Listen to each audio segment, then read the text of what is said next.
오늘은 주님에 대해서 우리가 한번 살펴보겠습니다. 첫날 우리가 예수라는 호칭에 대해서 살펴보았습니다.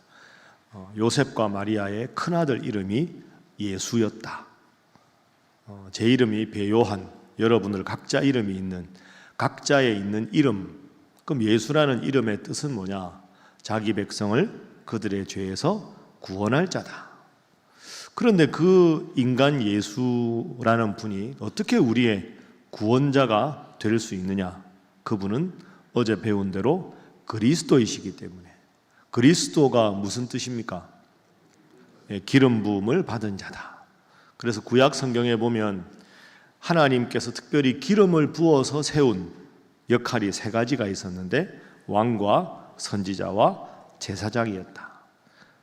왕과 선지자와 제사장은 한 사람이 다 겸할 수 없는데 우리 예수님은 만왕의 왕이시고 평강의 왕이시며 또 하나님과 우리 사이에 하나님의 말씀을 전하는 선지자도 되시고 하나님과 우리 사이에 어제 제가 든 비유대로 강 저쪽에서 이쪽으로 건너갈 때 다리가 되어주신다. 그래서 예수님이라는 다리를 통해서 하나님께 나아가는 제사장이 되신다.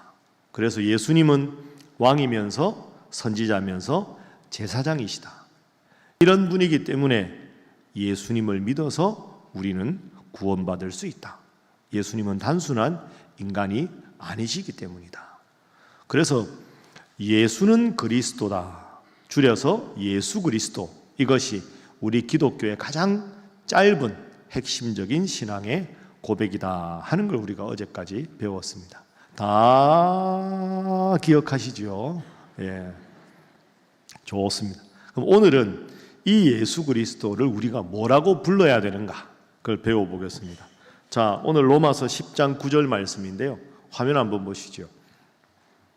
자, 함께 읽어볼까요? 시작. 내가 만일 내 입으로 예수를 주라 시인하며 또 하나님께서 그를 죽은 자 가운데서 살리신 것을 내 마음에 믿으면 구원을 받으리라. 아멘.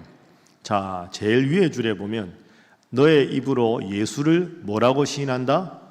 주라고 시인한다. 예수님을 주라고 시인해야 마지막에 구원을 받는다.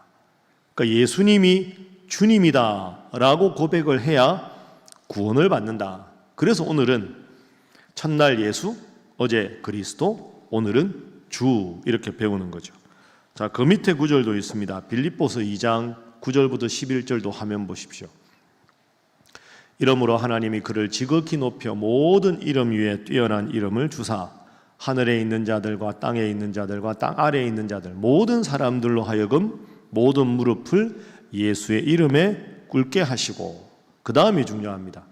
자, 11절 함께 읽습니다. 시작. 모든 입으로 예수 그리스도를 주라 시인하여 하나님 아버지께 영광을 돌리게 하셨느니라. 아멘. 그래서 예수 그리스도를 주라 시인해야 구원을 받고 예수 그리스도를 주님이라고 불러야 하나님께 영광을 돌리는 삶이 된다. 그래서 오늘의 주제는 이겁니다. 한번 따라해 보시죠. 예수 그리스도는 나의 주님이시다. 다시 합니다. 예수 그리스도는 나의 주님이시다. 여러분 믿습니까? 네. 교회 다니면 주여, 주님 이런 말 참 많이 듣지 않습니까? 그 예수가 십자가에 못 박혔는데 그분이 십자가에 못 박혀서 내 죄를 다 해결할 수 있었던 이유는 그리스도이시기 때문이다.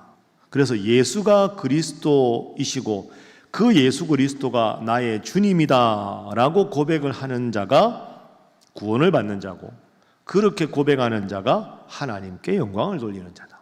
그럼 우리가 주님 이렇게 늘 부르는데 주가 무슨 뜻입니까? 주. 한자로 주가 무슨 주자입니까? 주인 주자죠. 쉽게 말하면 예수님이 나의 주님이다 하는 것은 예수님은 나의 주인이다. 주인님이시다. 이렇게 됩니다. 근데 이제 주인, 주님이라는 단어가 각국어로 있는데요. 자, 11페이지 여러분 일본의 용어 보십시오. 가끔 들어보셨을 텐데 헬라어로는 주님이 퀴리오스입니다. 라틴어로는 도미누스 이렇게 찬양하다 보면 도미누스 이런 단어 들어보시면 그게 주님이라는 뜻입니다. 한자로는 주인 주자고 영어로는 Lord입니다. 그래서 뭐 이렇게 옛날 로마 시대 이런 영화 이런 거 보면 노예가 주인한테, 종이 주인한테 뭐라고 부르든가요? My Lord 이렇게 부른다. My Lord, 나의 주인님, 나의 주인님. 그러니까 여러분, 주님이라는 용어는 성경에만 나오는 용어가 아닙니다. 이걸 제일 먼저 알아두셔야 합니다. 이스라엘 그 예수님 당시에 로마가 이스라엘을, 유대 지역을 식민지로 다스렸죠. 그래서 식민지에서 다스림을 받는 사람들이 참 많았거든요. 예수님 당시에 로마 제국으로 보면 노예가 전체 인구의 로마의 3분의 1이었습니다. 3분의 1은 노예입니다. 그 옛날 뭐 여러분 로마 시대 영화 뭐 글라디에이터나 이런 영화들 보면, 네로 황제 관계된 영화 보면 그 노예들 엄청나게 많이 나오잖아요. 그러니까 주인은 노예를 마음대로 죽여도 되고 내다 팔아도 되고 건장한 노예는 사도 됩니다. 그러니까 이 주인에게 평생 동안 목숨 바쳐 충성하는 사람들이 노예였는데 그 노예들이 총 숫자가 3분의 1이었다. 그럼 노예가 자기의 주인을 부를 때 주님이라고 불렀습니다. 그러니까 주님은 성경에서 우리가 예수님을 주님이라고 부르기 전에 그 당시에 많은 사람들이 자기 집에서 자기를 다스리는 윗사람을 주님이라고 불렀습니다. 그러면 그런 논리라면 로마 제국의 각각의 집에 주인이 있으면 주인에서 제일 높은 주인이 로마의 누굴까요?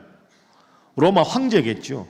그러니까 로마 황제는 주님 중에 주님입니다. 그래서 제가 2번 썼습니다. 노예가 상전을 부르는 용어가 주님인데 초대교회 예수님 당시에는 로마 제국의 황제가 주님입니다. 그래서 황제 숭배 사상이 있었습니다.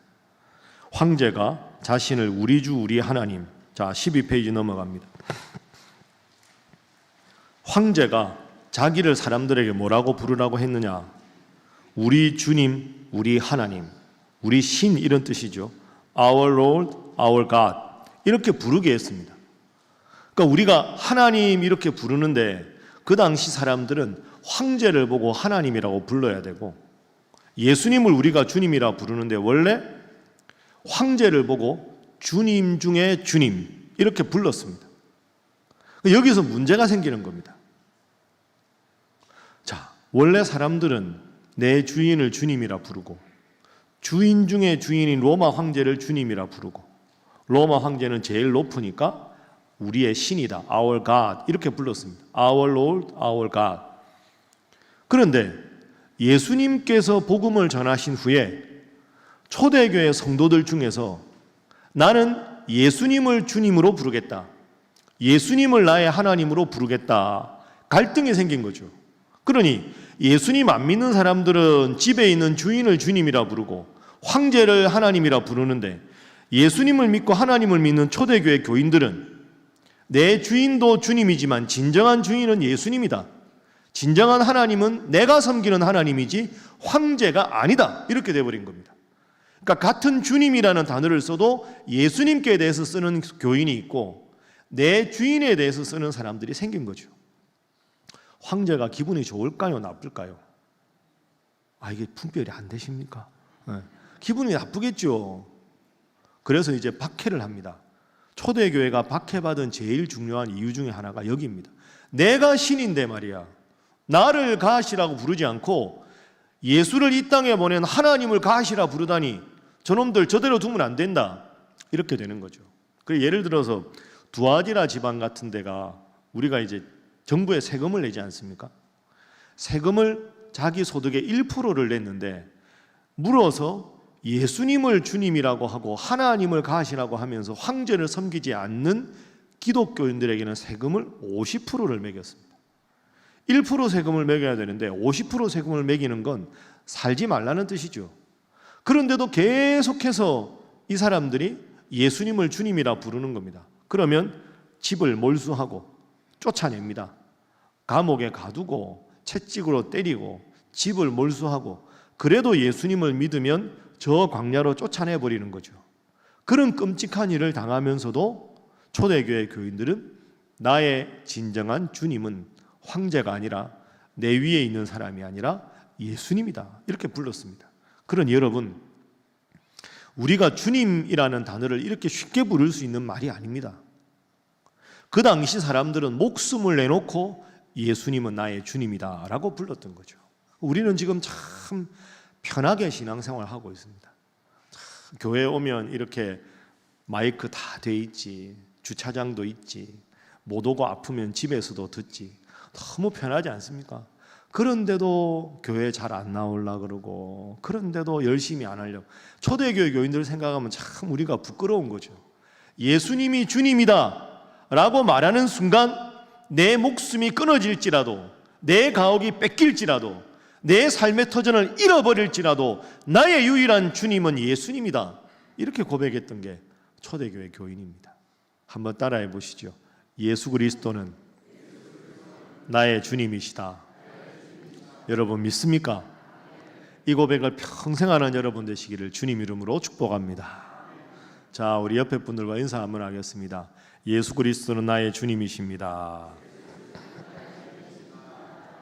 한 번 더 할까요? 평생 잘 믿으시기 바랍니다.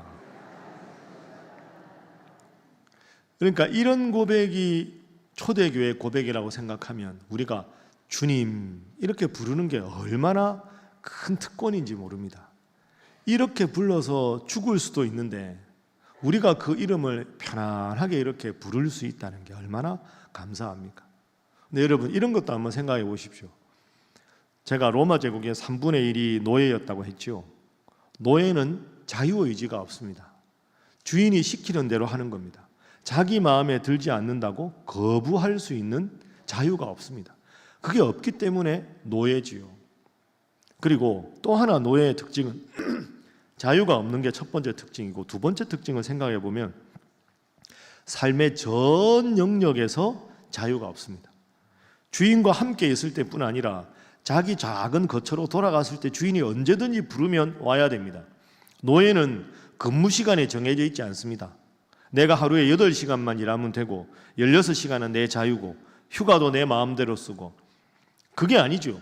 그 당시 노예는 남편이 노예면 아내도 노예고 애들도 다 노예입니다. 완벽하게 주인에 예속된 존재, 내 삶의 일부가 아니라 전체가 주인님께 바쳐진 존재였습니다. 자유조차 없었습니다. 이 점을 잘 여러분 생각해 보십시오. 이번에도 이제 그 항존직 선거도 하고, 또 우리가 이제 연말 되면 새로 이제 청지기도 임명하고 이렇게 합니다. 여러분 이 점을 잘 한번 생각해 보십시오. 하나님께서 교회를 통해서 여러분에게 직분을 맡기실 때는 다 뜻이 있는 겁니다. 그저 임의로 맡기는 게 아닙니다. 그래서 제가 여러분들께 늘 강조합니다. 직분은 교회가 여러분에게 주는 게 아닙니다.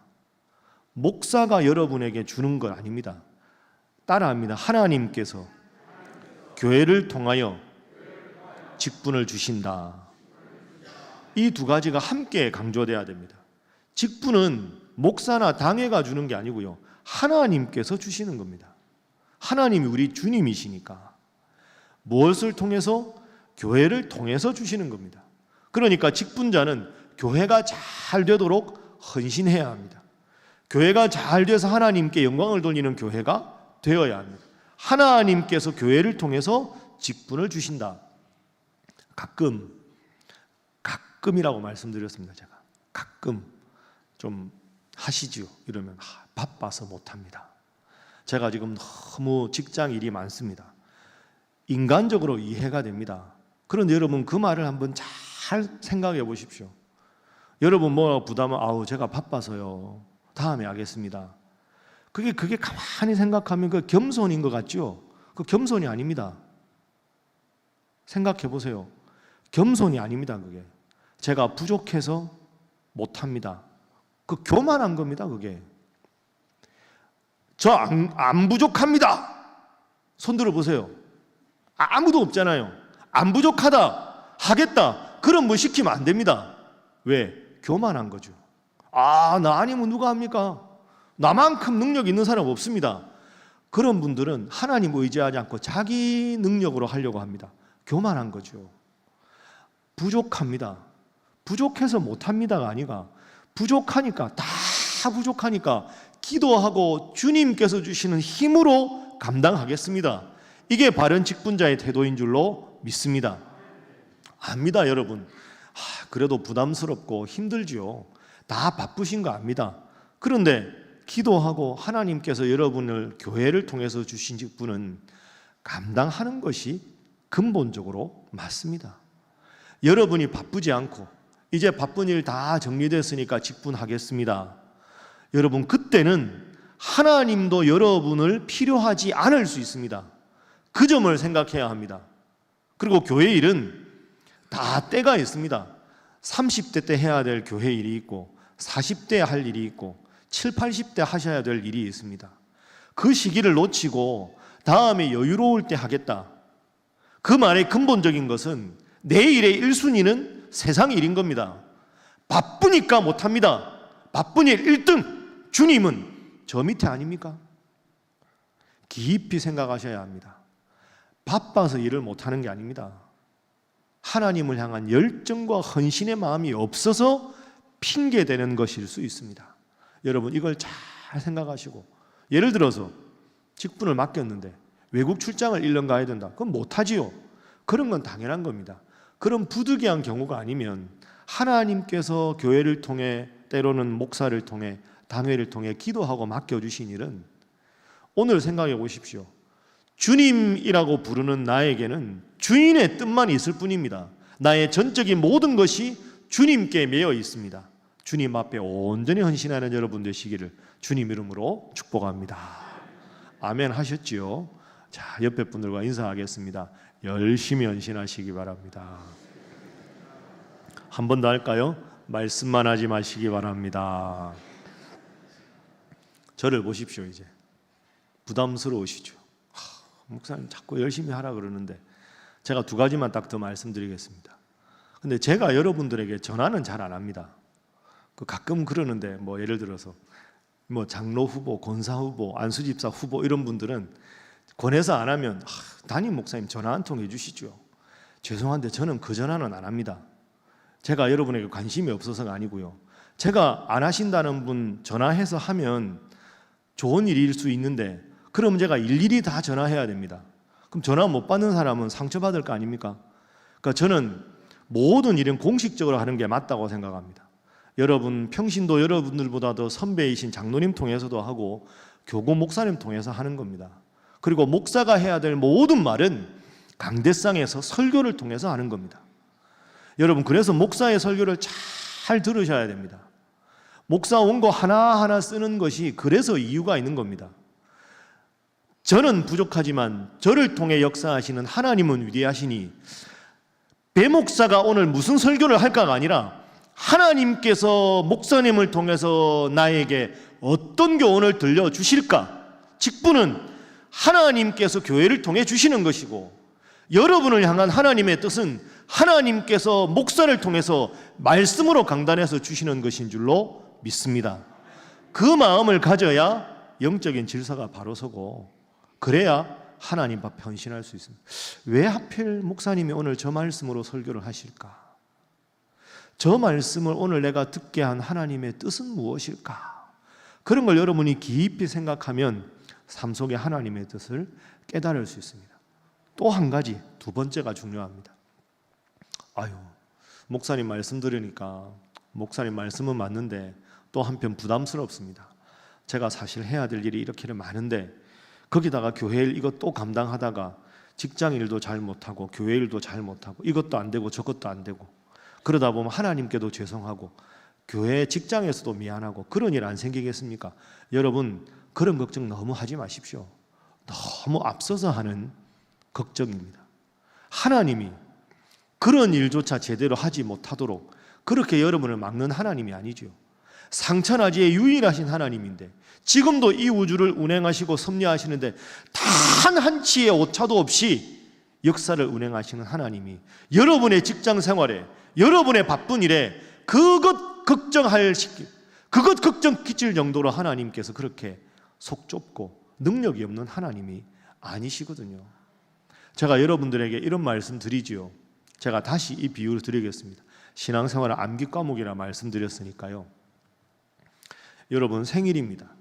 여러분 생신인데 아직까지 예를 들어서 초등학교 다니는 아이가 아니면 여러분 손자 손녀라도 자 카드 하나 탁 써서 생신 축하드립니다. 손편지 쫙 써가지고 작은 조각 케이크이지만 작은 케이크 사서 여러분 생신이라고 탁 이렇게 해서 촛불 꽂아서 합니다. 그럼 부모님 기쁘죠? 손편지 읽으면 얼마나 고맙습니까? 여러분 평상시에 아이가 여러분에게 뭐 엄마 아빠 사랑해요, 할머니 할아버지 사랑해요 그런 말 되게 많이 하는데 손편지에 사랑해요 쓰는 거 보면 또 짠하잖아요. 기분 좋잖아요. 그 조각 케이크 그거 하나 얼마 하겠습니까? 몇 입 먹으면 끝나는데. 그런데 그거 먹고 오냐? 당연하지. 내가 너한테 지금까지 드린 돈이 얼만데. 이런 부모가 어디 있습니까? 없습니다.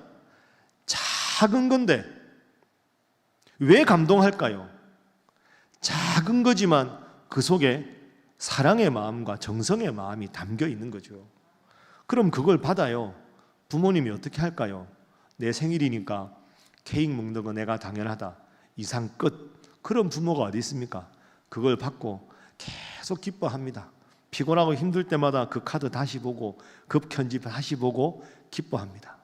그러면서 늘 생각하죠. 이 아이에게 지금 뭐가 필요할까? 멋진 운동화가 필요할까? 아이패드가 필요할까? 핸드폰 바꿀 때 안 됐나? 아이는 핸드폰 사달라고 하지 않고 컴퓨터 사달라고 하지 않고 운동화 사달라고 하지 않았는데 작은 정성을 본 부모님은 기뻐서 이 아이에게 내가 뭘 해주면 아이가 행복할까를 생각하는 게 부모님 마음입니다. 여러분 똑같습니다. 이게 영적인 원리입니다. 주님, 이 세상 많은 사람들은 돈을 주님이라고 주인 삼고 나보다 능력이 있는 상급자를 주인으로 삼고 내 능력이 있는 유산을 많이 줄 부모님을 유산으로 그걸 기대하기 위해서 주인으로 삼지만 나에게는 그 어떤 것보다 예수님이 나의 주님이십니다. 예수님께서 나에게 원하시면 내가 능력이 부족해도 열심히 감당하겠습니다. 그런 마음으로 주님 앞에 작은 시간을 드리고 작은 물질을 드리고 작은 시간을 들여 헌신하는데 주님께서 오냐 당연하지. 내가 너를 위해 내 아들을 십자가에 못 박게 했으니 당연하다. 그렇게 받고 가만히 있을 하나님이겠습니까? 우리 부모도 고맙다. 뭘 해주면 이 아이가 행복할까 생각하는 겁니다. 그래서 우리가 나의 주님, 예수님은 나의 구원자십니다 라고 고백하는 것은 내 인생을 포기하는 게 아닙니다. 교회에서 이렇게 헌신하는 것이 내 인생의 시간을 아껴서 그냥 주님 앞에 조금 일부 드리는 게 아닙니다. 내가 일부를 드리더라도 주님은 그보다 30배, 60배, 100배 큰 것으로 갚아주실 분이신 줄로 믿습니다. 그러니 여러분, 우리가 주님이라고 부르고 주님 앞에 헌신하고 주님 앞에 열심히 직분 맡아 봉사하는 것은 내 삶을 일부를 주님 위해서 포기하는 게 아니라 내 일부를 드림으로 더 많은 것을 받는 영적인 원리인 줄로 믿습니다. 그러니 이 원리를 알고 생활하는 것이 예수 그리스도가 나의 주님이다 하는 고백입니다. 한번 따라합니다. 예수 그리스도는 나의 주님이시다. 여러분 믿습니까? 자, 저처럼 가슴에 손 한번 올려보시죠.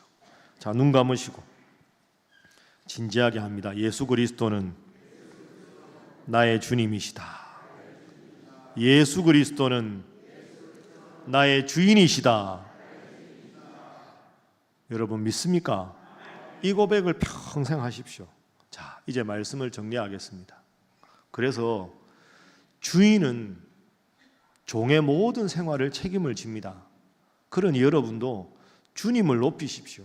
주님을 높이는 것이 내 인생이 잘 되는 가장 훌륭한 비결이다 생각하십시오. 저에게 평생 목회를 가르쳐 주신 목사님이 계십니다. 그 목사님이 늘 제가 이제 부교육자 생활할 때 늘 이렇게 말씀하셨습니다. 이게 참 속된 표현입니다. 여러분 용서하고 들으십시오. 부목사들이 이렇게 있으면 이제 예를 들어서 어느 목사님이 주일 오후 설교를 잘했지 않습니까? 그럼 다른 부목사님들이 목사님 설교 너무 교인들이 은혜 많이 맞는 것 같아요. 이러면 이제 차 마시면서 그런 이야기하면 다들 막 이렇게 격려도 하고 기분 좋지 않습니까? 그러면 이제 담임 목사님 빙그레 웃으시면서 그래 수고 많이 했다. 목사님 참 잘하셨네. 마지막에 꼭 한마디 덧붙이십니다. 그런데 좀 속대 표현이라고 제가 말씀드렸습니다. 금방 떨지 마라. 금방 떨지 마라. 이 말씀을 꼭 하십니다. 교인이 좀 칭찬했다고 우쭐하고, 교인들이 막 뭐라고 한다고 훌륭하다 그러고 우쭐하고 그러지 마라. 그거 당연한 거다. 하나님 은혜 베푸셨으니 우리가 열심히 하는 게 당연한 것이. 금방 떨지 마라. 우쭐거리지 마라. 근데 그 말씀이 가벼운 말씀이 아니라 참 깊은 울림으로 다가왔습니다. 그리고 어느 날 저하고 목사님하고 둘이 있는데 목사님이 저한테 이렇게 말씀하셨습니다. 배 목사, 앞으로 목회하면, 교수하면 꼭 이거 명심해라.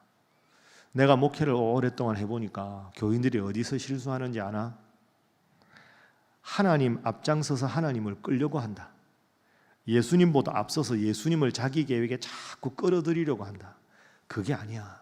신앙생활은 주님보다 내가 앞장서서 내 계획, 내 목표, 내 야심부터 딱 붙잡고 주님 이쪽으로 와주세요 하고 끌고 오는 거, 그거 실수하는 거다. 그게 금방 뜨는 거다. 목회가 뭐냐?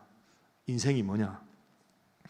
주님보다 한 발자국 뒤에 딱 서서 주님께서 보여주시는 길만 가는 게, 그게 인생의 성공의 길이다. 주님께서 하라 하시면 하고, 서라 하면 서고. 오늘 새벽에 왜 하나님 이 말씀을 주셨을까? 내 삶에 뭘 반성하라고 하시는 걸까? 왜 오늘은 기도할 때 그분을 위해서 기도하는 마음을 주셨을까? 주님께서 오늘따라 저분을 기억하게 하신 이유가 뭘까? 주님께서 주시는 말씀, 주님께 기도할 때 떠오른 생각, 그런 것들을 하나하나 놓고 왜 이 생각을 하게 하셨고, 왜 이 말씀을 읽게 하셨고, 왜 기도를 이걸 하게 하셨을까? 그걸 가만히 놓고 한 발자국 뒤에서 이렇게 하신 주님의 뜻은 뭘까? 이렇게 하신 주님의 뜻은 뭘까? 그걸 보면서 한 발자국 뒤에서 주님께서 원하시는 삶을 따라 한 발자국 한 발자국 가면, 그게 인생에 성공하는 길이다. 젊어서 자신이 있다고, 의욕 앞선다고 부목사님들이 너무 이렇게, 그거 잘하는 거 아니다. 저는 그 말씀이 참 인생의 명답이라고 생각합니다. 여러분, 제가 늘 여러분들에게 강조하는 게 신앙의 기초 체력 아닙니까? 얼마나 신앙생활이 생각하면 간단합니까?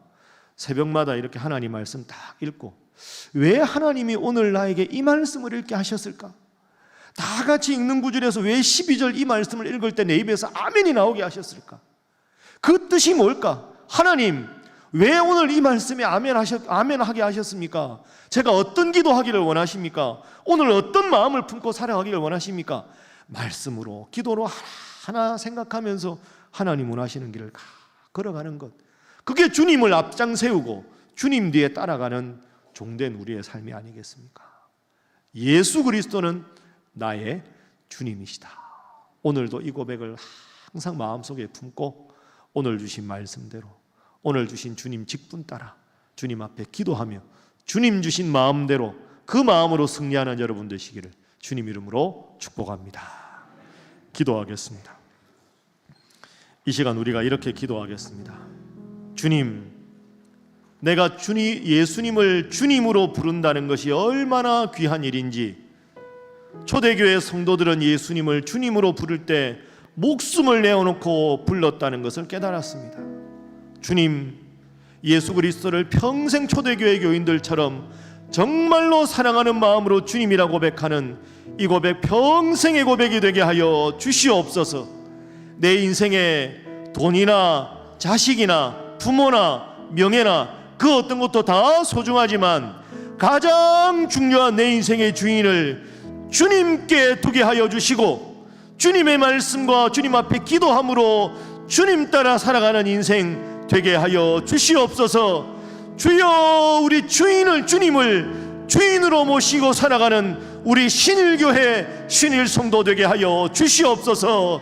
다 함께 주님 앞에 기도합니다. 주여 믿습니다.